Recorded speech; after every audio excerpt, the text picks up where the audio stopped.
heart disease is still the #1 killer of both men and women. And I have some examples here because I want to explain to everyone how heart disease progresses, how you can prevent it, and how you can know if you might be at risk for a heart attack. So let's look at, this is an aorta, split open longitudinally.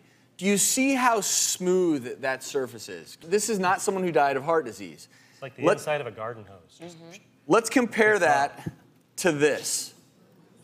Do you see that? This feels really hard. These are calcium plaque deposits that have basically built up over a lifetime of indiscretion in the aorta. Well, the same thing happens in your heart's arteries. So over time, as you have high blood pressure and you have increasing buildup of plaque and cholesterol in your heart's arteries, you can develop heart failure, especially after a sudden heart attack. And your heart can swell to literally 3 times the size of what your heart should be. This is the size of your fist. This is a normal, healthy heart. This is a heart in heart failure. And this is important because you can't see this.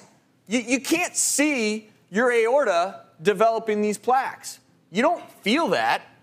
We can't do an anatomy lesson while you're living. You have to trust me and know that a lifetime of indiscretion causes this. So what can you do? It's the simple things. You know, if you can literally go for a walk 30 minutes every day, if you can make some simple switches, get rid of or minimize saturated fats, get rid of trans fats, instead of all the processed sugars, incorporate more vegetables and fruits into your life. You know, start your day with something like oats, which can help naturally lower cholesterol. Drink water instead of soda. It will add up. And then if you're having any kind of chest pain, or if there's shortness of breath that's unexplained, you're all of a sudden feeling odd and very lightheaded and weak and fatigued. Maybe you have pain going down your arm, but there's no injury. Going up to your jaw. It may even be difficult for you to lay flat when you're in bed at night. And then if you start to notice a lot of pooling in your lower extremities, that can be one of the initial signs of heart failure as well. And the key is getting treatment before that clot blocks off the entire artery.